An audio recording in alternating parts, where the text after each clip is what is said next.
जय हिंद बच्चों, welcome back to Tripathi education new video. और आज के इस वीडियो में हम बात करने वाले हैं एसिड बेस एंड सॉल्ट, जो कि केमिस्ट्री का क्लास 10 के बहुत ही एक इंपॉर्टेंट चैप्टर है, जिसे बोर्ड एग्जाम में मार्क्स भी आते हैं और जो आगे चल के भी हमको पढ़ना रहता है।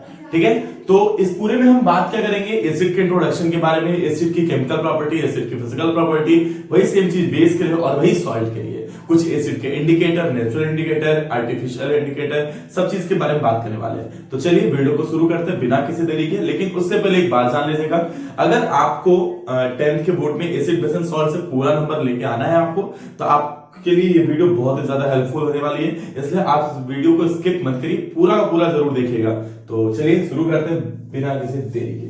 जैसा कि सबसे पहले हम ये समझते हैं, पहला ही बात होता है हमारा कि what is an acid. Acid होता क्या है, एसिड से हम समझते क्या है, एसिड को कहते क्या है। तो देखिए बेटा, एसिड हमारा वो केमिकल सब्सटेंस है, पहले इंट्रोडक्शन के थ्रू समझते हैं। एसिड वो केमिकल सब्सटेंस है जो कि वाटर में डिसॉल्व होने पर H+ आयन देगा। देखिए ध्यान दीजिएगा, हम इसको 7th 8th में भी पढ़े हैं, तो वहां पर हम उसका सोर इन टेस्ट, बिटर इन टेस्ट, मतलब एसिड बेस को ऐसे ऐसे बताते थे। ठीक है, हमें वैसे नहीं बताना है, अब हम उसको एक ऐसी डेफिनेशन लेके समझेंगे जिसकी वजह से वो एकदम एक्चुअल में डिफाइंड हो जाए, क्योंकि आपको पता है केमिस्ट्री में एक्सेप्शन तो भरे पड़े हैं। ठीक है, ये बताने की जरूरत तो है नहीं। तो हम समझते हैं एसिड को, पहले इनके डेफिनेशन पढ़ते हैं कि व्हाट इज एन एसिड। तो अ सब्सटेंस दैट टेस्ट सोर, जैसा कि हमने भी बोला, एक सब्सटेंस ऐसा हो जो टेस्ट में कैसा हो, सोर हो। फिर turn blue litmus into red litmus, मतलब जो ब्लू लिटमस होगा उसको किस में कन्वर्ट करेगा, रेड में करेगा। और इसका पीएच हमेशा 7 से क्या होना चाहिए, कम होना चाहिए। ठीक है, तो ये सब तो ठीक है, लेकिन जो मेन है, मेन हम कैसे डिफाइन करेंगे एसिड को अपने भाषा में, केमिस्ट्री की भाषा में कैसे डिफाइन करेंगे। तो कहेंगे बेटा कि एसिड हमारा वो केमिकल सब्सटेंस है जो वाटर में डिसॉल्व होने पर H+ आयन देता है हमें। तो अगर कोई भी सब्सटेंस वाटर में डिसॉल्व होने पर H+ आयन हमें दे तो वो क्या कहलाएगा, एसिड। और अगर कोई सब्सटेंस OH- आयन देता है तो वो क्या कहलाता है, बेस। अभी उसके बारे में बात करेंगे। तो फिर एसिड है, तो एसिड की कुछ केमिकल प्रॉपर्टी होती है, कुछ फिजिकल प्रॉपर्टी होती है। देखो बेटा, एक बहुत ही अच्छा सवाल आता है कि what is chemical property and what is physical property. तो ऐसा समझो कि वो प्रॉपर्टी जिसको हम बिना उसमें चेंज लाए पता कर ले, वो उस सब्सटेंस की या उस चीज की फिजिकल प्रॉपर्टी होती है।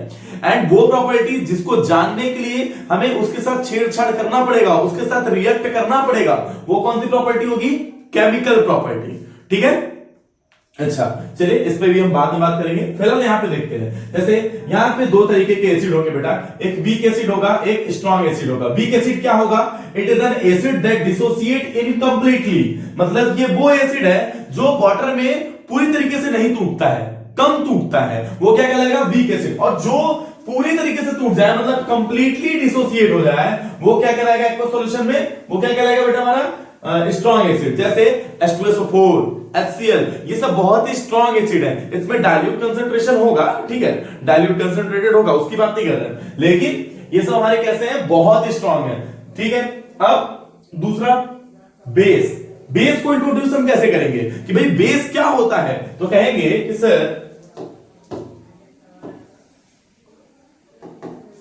बेस क्या है, कहेंगे कि ऐसा सब्सटेंस, एक मिनट,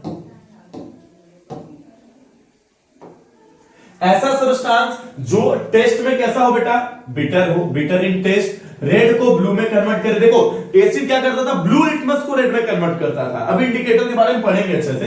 ठीक है, और जो कि सोपी इन टच हो, वो सब, उसको हम क्या कहते हैं बेटा, बेस। बेस का पीएच हमेशा 7 से क्या होना चाहिए, ज्यादा। अब केमिकल भाषा में क्या कहेंगे कि ऐसा सब्सटेंस जो एक्वस सॉल्यूशन में OH- आयन देता है, OH- दे, वो क्या कहलाएगा हमारे बेटा, बेस। ठीक, फिर से समझ लो, ऐसा सब्सटेंस जो एक्वस सॉल्यूशन में H+ दे वो एसिड, जो OH- दे वो base. Chemical property, physical property के बारे में बात करेंगे तो फिजिकल प्रॉपर्टी एसिड की क्या थी कि भाई वो टेस्ट करके बता सकते हैं, कहेंगे कि भाई वो कैसा है, हमारा सोर है। और बेस कैसा है हमारा, बेस कैसा है हमारा, बिटर है। ठीक, यहां पर भी वीक बेस होगा, स्ट्रॉन्ग बेस होगा। वही सेम चीज बेटा, जो हमारा पूरी तरीके से डिसोसिएट नहीं होगा वो वीक बेस, और जो पूरी तरीके से डिसोसिएट हो जाए वो हमारा स्ट्रॉन्ग बेस। वीक बेस के एग्जांपल अमोनिया, NH3। ठीक है। और वहीं पर स्ट्रॉन्ग बेस के एग्जांपल NaOH, KOH, ये सब। ठीक, चलिए NH3 तो नहीं होने वाला। आगे अब यहां पर देखिए, यहां पे कुछ हेडिंग बने हुए हैं, इन हेडिंग को हम कवर करने वाले हैं। जैसे पहला हमको दिख रहा है कि भाई chemical property of acid and base. तो एसिड बेस की केमिकल प्रॉपर्टी, पहला कि the reaction of acid and base with metal, मतलब पहले हम क्या पढ़ने वाले हैं, एसिड बेस का रिएक्शन किसके साथ बेटा, मेटल के साथ। दूसरे में क्या पढ़ने वाले हैं, reaction of metal carbonate bicarbonate with acid. फिर मेटल ऑक्साइड का एसिड के साथ, नॉन मेटल ऑक्साइड बेस के साथ नहीं रिएक्ट करेगा, तो वहां कौन रिएक्ट करेगा, नॉन मेटल ऑक्साइड। ठीक है, उसको पढ़ेंगे। फिर पढ़ेंगे reaction of acid with base, जहां पर हम इसको न्यूट्रलाइजेशन भी कहते हैं, जहां पर हमको सॉल्ट मिलता है। ठीक है, तो इन सब टॉपिक को हम कवर करने वाले हैं इसी वीडियो में। तो बिना किसी देरी के करते हैं, ताकि आपको जो लेक्चर है वो ज्यादा लंबा ना लगे। ठीक है, देखिए acid and base with metals, यहां पर देखिए पहले क्या लिखा है कि जब मेटल रिएक्ट करता है एसिड के साथ तो क्या बनाएगा बेटा, acid plus metal always gives salt plus hydrogen gas. ऐसा क्यों होता है, हम लोगों ने पहले चैप्टर में पढ़ा है केमिकल रिएक्शन एंड इक्वेशन में कि भाई पहला रिएक्शन था एक डिस्प्लेसमेंट, कंपोजिशन डिकंपोजिशन के बाद, कॉम्बिनेशन डिकंपोजिशन के बाद एक रिएक्शन था डिस्प्लेसमेंट रिएक्शन। डिस्प्लेसमेंट में क्या होता था कि हाई एलिमेंट जिसकी रिएक्टिविटी सीरीज हाई हो, जो हाई रिएक्टिव एलिमेंट होते हैं वो लो रिएक्टिव एलिमेंट को हमेशा क्या कर देते हैं, डिस्प्लेस। तो यहां पर भी यही होता है। हम जैसा कि जानते हैं कि मेटल बेटा हाई रिएक्टिव होता है, किसी भी कोई भी मेटल हाई रिएक्टिव होता है किससे, हाइड्रोजन से। तो एसिड है H+ देगा, H+ देगा मतलब क्या है, जैसे मान लेते हैं HCl। तो अगर HCl है तो इसमें से हाइड्रोजन को कोई भी मेटल क्या कर देगा बेटा, इजिली रिप्लेस, और उसके साथ क्या बन जाएगा, मान लीजिए इसमें है मेटल क्लोराइड। ठीक है, चलिए देख लेते हैं यहां पर कि acid plus metal gives salt plus hydrogen gas. वहीं पर एग्जांपल है एक हमारा Mg+2HCl गिव्स MgCl2+H2। और भी बहुत सारे एग्जांपल हैं इसके, जैसे मान लीजिए एक हम एग्जांपल लिख लेते हैं कि भाई K है, इसको हम रिएक्ट करा दें H2SO4 से। ठीक है, K क्या है बेटा हमारा, पोटेशियम है। जब ये रिएक्ट करेगा तो क्या बनाएगा, K2SO4 प्लस हाइड्रोजन गैस। ठीक है, अब उसके बाद वहीं पर दूसरा है हमारा एल्कलाई। एल्कलाई है ये, एल्कलाई मतलब बेस होता है। ठीक है, जो हमारे एक्वस सॉल्यूशन में डिसॉल्व हो जाता है, बेस, उसी को कहते हैं। ठीक है, एक्वस बेस।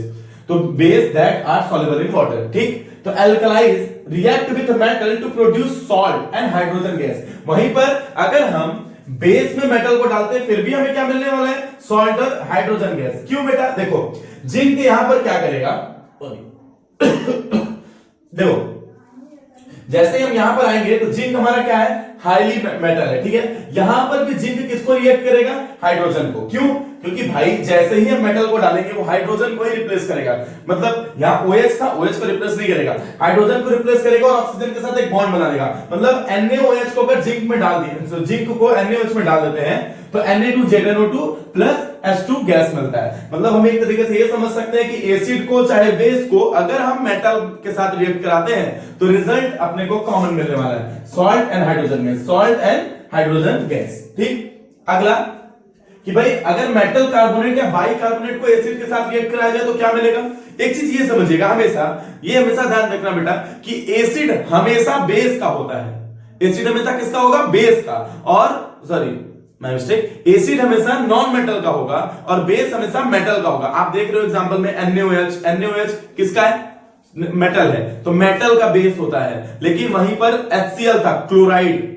ठीक है, H2SO4 सल्फर, ऑक्सीजन, क्या है ये सब नॉन मेटल है। तो एसिड हमेशा नॉन मेटल का होगा और बेस हमेशा मेटल का होने वाला है। तो जैसे पहला हमारा है कि मेटल कार्बोनेट और bicarbonate react with acid to produce salt and carbon dioxide gas and water.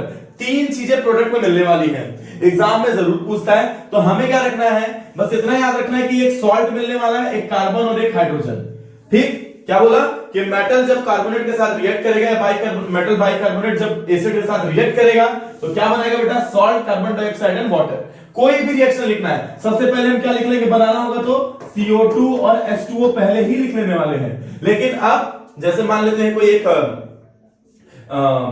Metal carbonate ये यही है, ठीक है, चलिए इसी को ले लेते हैं कि भैया NaHCO3 था, ठीक है, इसको हम डाल देते हैं किसमें, H2SO4 में, ठीक। तो ये क्या बनाएगा, देखिए सबसे पहले CO2 H2O निकल गया, सोडियम जब भी रहेगा सॉल्ट किसका रहेगा, मेटल और नॉन मेटल मिला के, मेटल क्या था Na, सॉल्ट और नॉन मेटल में क्या रहते हैं SO4, तो यहां से क्या हो जाएगा Na2SO4, ये क्या बन गया बेटा, हमारा सॉल्ट बन गया।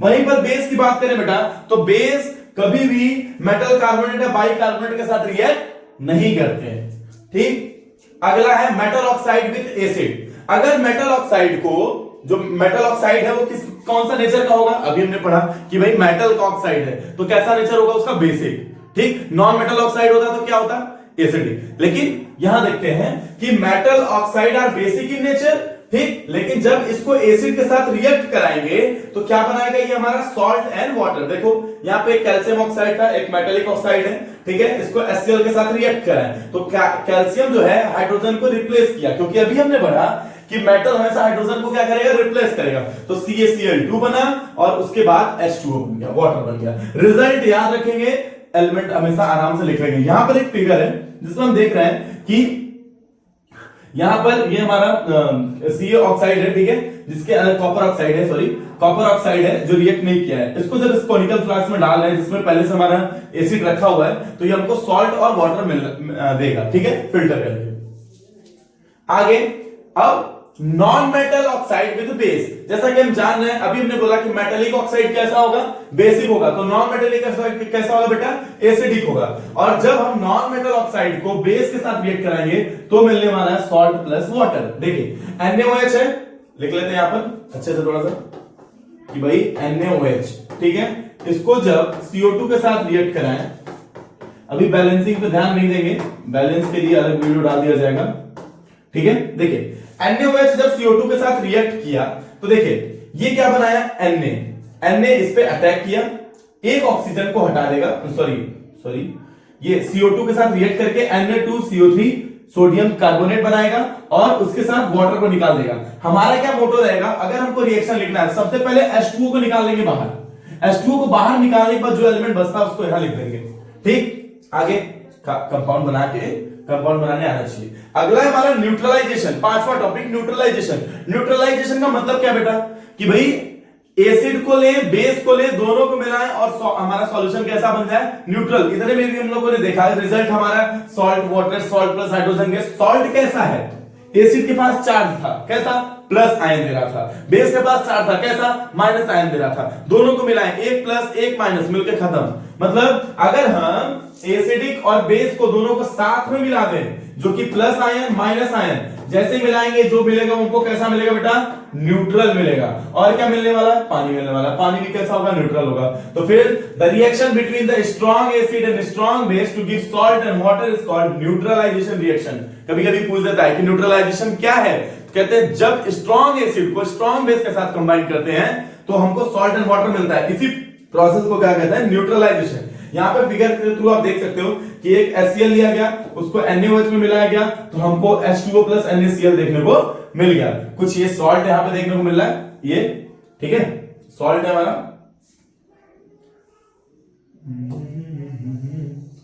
ठीक।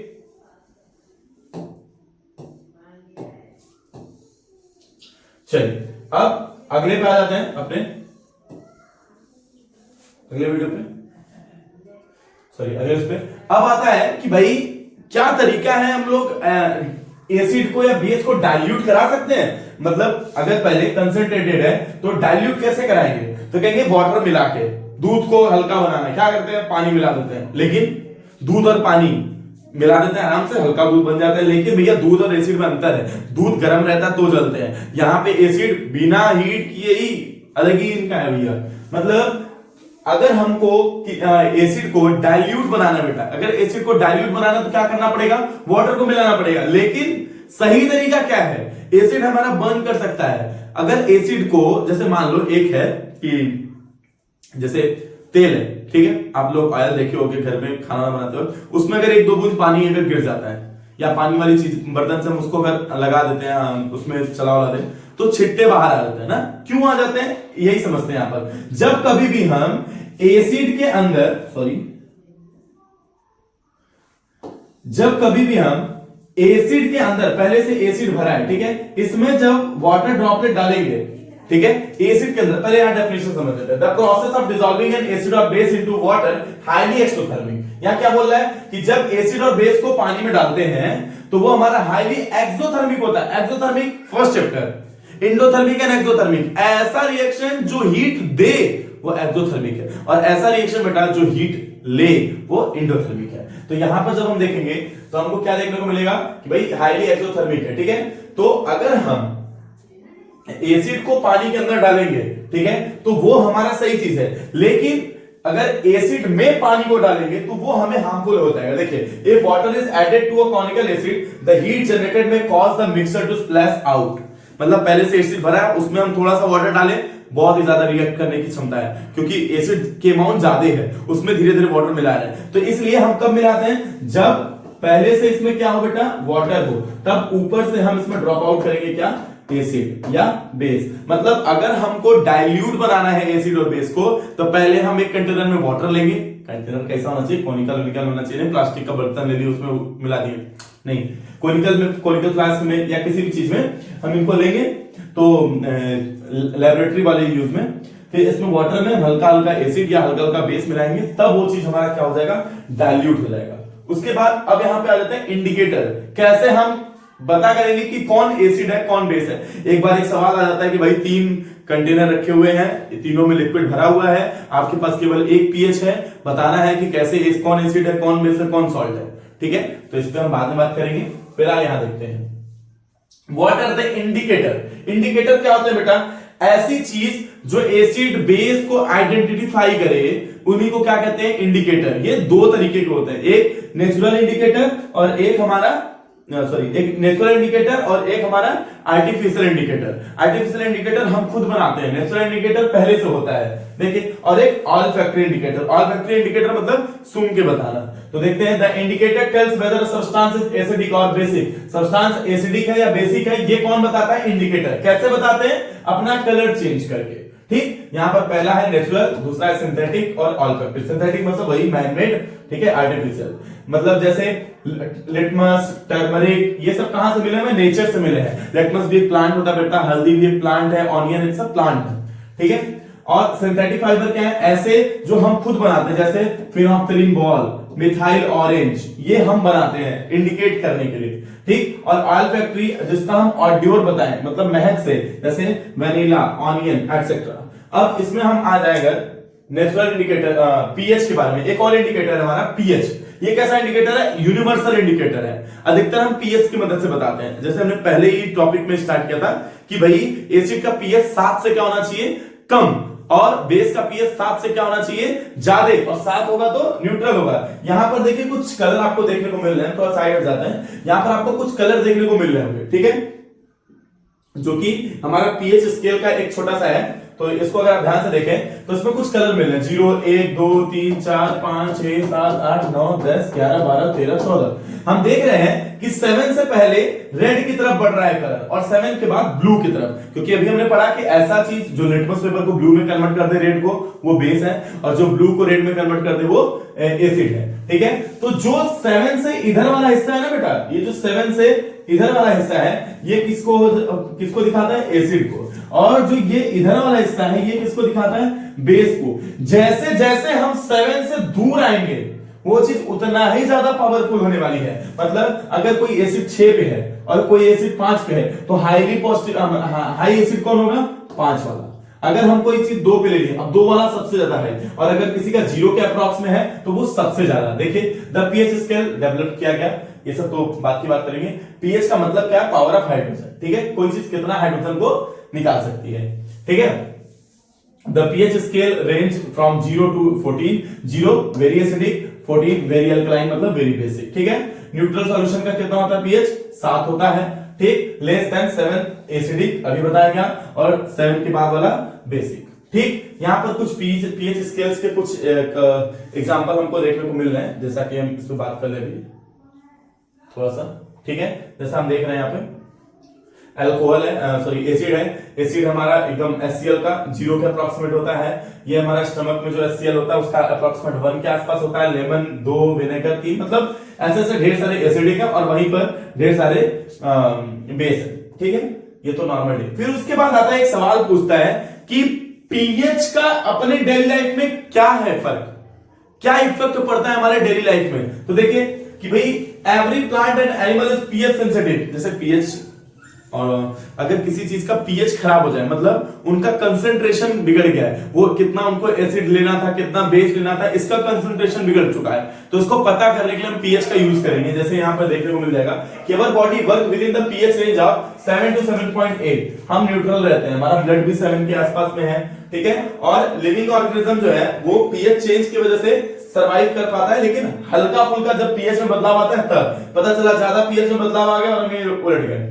ठीक है, तो हमें ऐसा भी नहीं लेना है। ठीक, पीएच में जो बदलाव आना चाहिए वो बहुत ही माइन्यूट होना चाहिए। ठीक है,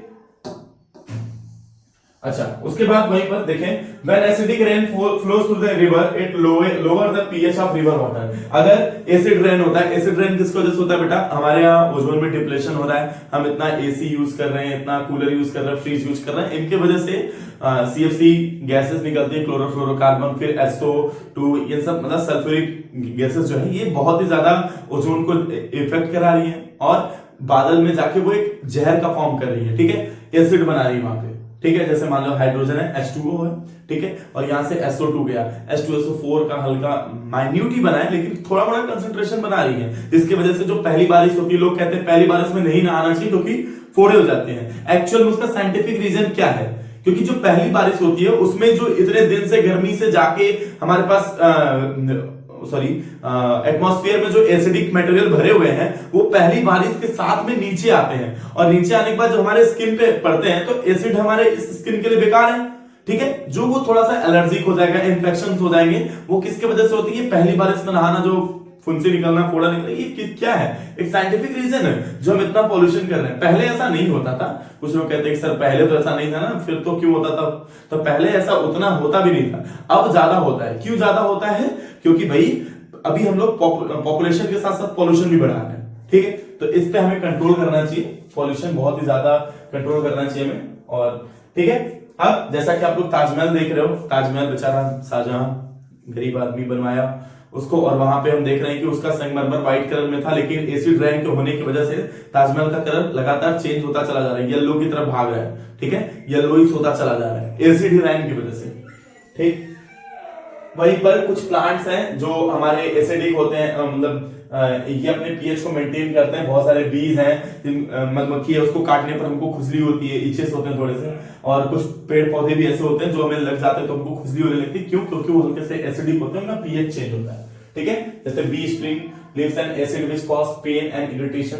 ठीक है, ये सब नॉर्मल एग्जांपल है। उसके बाद टूथ डिके में भी हमारे पास टूथ डिके, जो हमारे पास दांत का सड़ना है, ये भी पीएच के लिए बहुत ही जरूरी होता है, पीएच के चेंजेस की वजह से ही होता है। इसलिए जो कोलगेट है उसका देखोगे पीएच अप्रोक्सीमेट 7 के आसपास होता है। ठीक है, क्यों, वो बेसिक हल्का होते हैं, अगर आपका पीएच लो हो गया है तो उसको हाई कर देता है। ठीक है, सेंसोडाइन हुआ, ये सब अच्छे अच्छे जो टूथपेस्ट है इन सब में। अब कुछ नेचुरल सोर्स है जहां पर एसिडिक मिलता है, विनेगर में एसिडिक एसिड, ऑरेंज में साइट्रिक, टैमरिंड में tartaric, tomato oxalic, curd, lactic, यहां तक कि चाय में भी एसिड होता है। ठीक है, फिर एक सवाल पूछता है कि भाई क्या हमारे शरीर के अंदर भी एसिड है, HCl है? बिल्कुल है। हमारे अंदर HCl नहीं होगा तो हम उसको खाने को अपने पूरे तरीके से डाइजेस्ट नहीं कर पाएंगे। और जैसे कोई जानवर है जो निगलते हैं, जैसे अजगर हो गया, सांप हो गया, निगलने वाले जानवर के अंदर एसिडिक और ज्यादा होता है। क्यों, जैसे सांप है तो सांप का एक्सक्रीशन बहुत ही छोटा होता है, तो उनको खाने के साथ साथ हड्डी भी पचानी होती है। ठीक है, हड्डी भी पचानी है, उनको हड्डी भी गलाना है, तो उनके अंदर जो ये HCl बेटा वो बहुत ही ज्यादा स्ट्रांग होता है। ठीक है, जो हड्डी, मतलब हम लोग तो हड्डी उड्डी खाते ही नहीं है, वो लोग हड्डी भी ले जाएंगे तो उनको भी निकल जाएंगे तो उनको भी गलाना होता है। ठीक है, हमारे पेट में HCl होता है जो कि म्यूकस के फॉर्म में सिक्योर्ड रहता है, जो हमारे बॉडी पार्ट्स को हार्म नहीं करता है, लेकिन वो खाने को लगातार बंडल के फॉर्म में निकलता रहेगा और खाने को पचाने का काम करता है।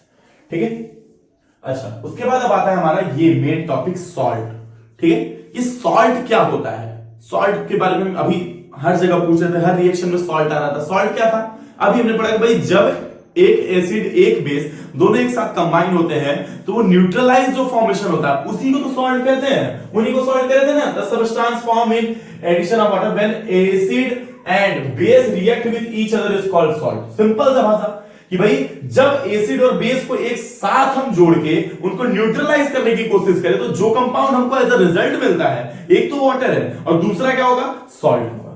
ठीक है, इसका पीएच कितना होगा, न्यूट्रल है बेटा, ध्यान दीजिए, न्यूट्रल है तो कितना होगा 7। ठीक है, इनको दो तरीके से बताया जाता है, एक एसिडिक सॉल्ट और एक बेसिक सॉल्ट। जैसे एसिडिक क्या होगा, जैसे HCl से बना हुआ सॉल्ट है, मान लेते हैं एक नॉर्मल एग्जांपल कि HCl है, इसमें हमने NaOH को जोड़ दिया तो ये क्या बनाया NaCl। ये कैसा सॉल्यूशन होगा, कैसा सॉल्ट होगा, एसिडिक सॉल्ट होगा। ठीक है, और वहीं पर जैसे हम COOH के साथ जोड़ दिए या CaCO3 हो गया, Na2CO3 हो गया, ये सब कैसे बनेंगे, बेसिक सॉल्ट बनेंगे। उसी में सॉल्ट के कुछ फैमिली भी हैं, chloride salt, bromide salt, iodide salt. क्यों, कार्बोनेट सॉल्ट, सल्फेट सॉल्ट, क्यों है ये सब, क्योंकि उनके जो लास्ट वाला एलिमेंट है उनके नाम पे उनके सॉल्ट की फैमिली के नाम पड़े हुए हैं। अब प्रॉपर्टी ऑफ सॉल्ट के बारे में बात करें तो देखिए, सॉल्ट में show acidic, basic, neutral behaviour, तीनों तरीके का बिहेवियर शो कर सकता है। वो डिपेंड करता है कि वो कैसा सॉल्ट है। ठीक है, they conduct electricity in मॉल्टन state when soluble in water, मतलब नमक को पानी में अगर मिला दे तो उसमें इलेक्ट्रिसिटी आएगी। क्यों, क्योंकि जैसे उनको एक्वस में डालते हैं, एक्वस सॉल्यूशन जैसे बनाते हैं सॉल्ट का, वो H+ और OH- दोनों आयन में टूट जाता है, और जैसे ये टूटता है बेटा तो आयन जनरेट हो गए, और आयन जनरेट हो गए तो फ्लो ऑफ चार्जेस हो जाएगा। ठीक है, जैसे कि गांवों पे, घरों पे जब बिजली थोड़ी कम रहती है तो हम क्या करते हैं, अर्थिंग के पास नमक डालते हैं, पानी डालते हैं और बिजली तेज। क्यों, इसकी वजह से क्या हुआ, हमने ऐसा क्या किया, हमने उस आयरन रॉड में, उस वायर में हमने नंबर ऑफ इलेक्ट्रॉन को बढ़ा दिया, sorry number of free electron को बढ़ा दिया। फिर वहीं पर they are hard crystalline solid, solid है, और कुछ नॉन वोलेटाइल होते हैं। ठीक है, they have high melting point, melting point का हाई होता है। ठीक, फिर salt all insoluble in organic solvent like kerosene, petrol, इन सब में ये गलते नहीं है। ठीक है, और इनका मेल्टिंग पॉइंट हाई इतना होता है, जैसे कि आप कभी कभी देखते हो कि मम्मी लोग केक वेक बनाने के लिए नीचे नमक को रखती हैं। नमक क्या बनता है, उसको गर्म करते हैं तो पिघलता जल्दी नहीं, वो गैस बनाता है और वो उसी फॉर्म में रह जाता है एज ए कैटलिस्ट, बस भड़काने का काम है। ठीक है, उसके बाद वहीं पर कुछ कॉमन सॉल्ट है, जो हमारा नॉर्मल कॉमन सॉल्ट है जो हम घर में खाते हैं, जिसको हम कहते हैं आयोडीन नमक, या जो तुम लोग कह लो सोडियम क्लोराइड, NaCl। ये हमारा HCl और NaOH को मिलाने के बाद बनता है। ठीक है, ये बहुत ही ज्यादा फूड इंडस्ट्री में यूज होता है। ठीक है, बहुत ही ज्यादा खाना वाना बनाने के लिए, प्रिजर्वेटिव के लिए भी यूज होता है, और ये बहुत ही रॉ मटेरियल है बहुत सारे केमिकल सब्सटेंस बनाने के लिए। फिर उसके बाद कुछ कॉमन सॉल्ट है, उनके बारे में हम यहाँ पे देख लेते हैं। ठीक है, जैसे वॉशिंग सोडा है, Na2CO3 10H2O, इसका प्रिपरेशन ये है। हम सारे रिएक्शन को एक साथ लेके आए, सारे चीजों को, आपको बस नाम याद रखना है और उनका रिएक्शन याद रखना है, बाकी कुछ नहीं। और यूजेस भी कभी कभी एग्जाम में पूछ दिया जाता है। वॉशिंग सोडा हुआ, कास्टिक सोडा हुआ। ठीक है, washing soda, caustic soda, caustic soda को क्या कहते हैं, सोडियम हाइड्रोक्साइड, मतलब NaOH, एक तरीके का ये बेस है। देखो अभी हमने बोला कि ये बेसिक भी हो सकता है ना, देखो ये बेस है। ठीक है, ये कब बनता है, जब NaCl को H2O के साथ मिलाते हैं, मतलब सॉल्ट प्लस वाटर मिलाते हैं, NaOH और Cl2 प्लस H2 मिलता है। ध्यान दीजिए, इसी का NaOH और ये कब मिल रहा था, NaCl प्लस H2O कब मिल रहा था हमको, हम अभी देखें कि सर आपने तो बोला कि NaCl और H2O कब मिल रहा है, जब HCl प्लस NaOH में कर रहे हैं। तो जरूरी नहीं बेटा कि A प्लस बी मिला के C प्लस डी मिल रहा है तो C प्लस डी मिला के भी A प्लस बी मिले, ऐसा नहीं है। ठीक है, चेंजेस होते हैं, कुछ फिजिकल चेंजेस की वजह से चीजें अलग मिल जाती हैं। ठीक, उसके बाद बेकिंग सोडा है, जिसमें सोडियम हाइड्रोजन कार्बोनेट, मतलब सोडियम बाइकार्बोनेट भी कहते हैं इसको, NaSCO3। ये हमारा जब हम कॉमन सॉल्ट में वाटर प्लस अमोनिया और क्लोराइड, कार्बन डाइऑक्साइड मिलाते हैं तो ये बनता है, और बनता है अमोनियम क्लोराइड। ठीक है, उसके बाद प्लास्टर ऑफ पेरिस, ये बहुत ही ज्यादा बेटा इंपॉर्टेंट है, इसके बारे में जरूर पढ़िएगा, इसका यूज भी एग्जाम में जरूर पूछता है। ठीक है, तो आज के लिए इतना ही, मिलते हैं अपने नेक्स्ट वीडियो में, तब तक के लिए थैंक यू। मस्ट वॉच करो भाई वीडियो को, और पूरा शेयर भी करो पूरे। आपको वीडियो में कहीं पर भी कोई भी दिक्कत आई हो तो हमें जरूर बताइएगा। मिलते हैं नेक्स्ट वीडियो में, थैंक यू।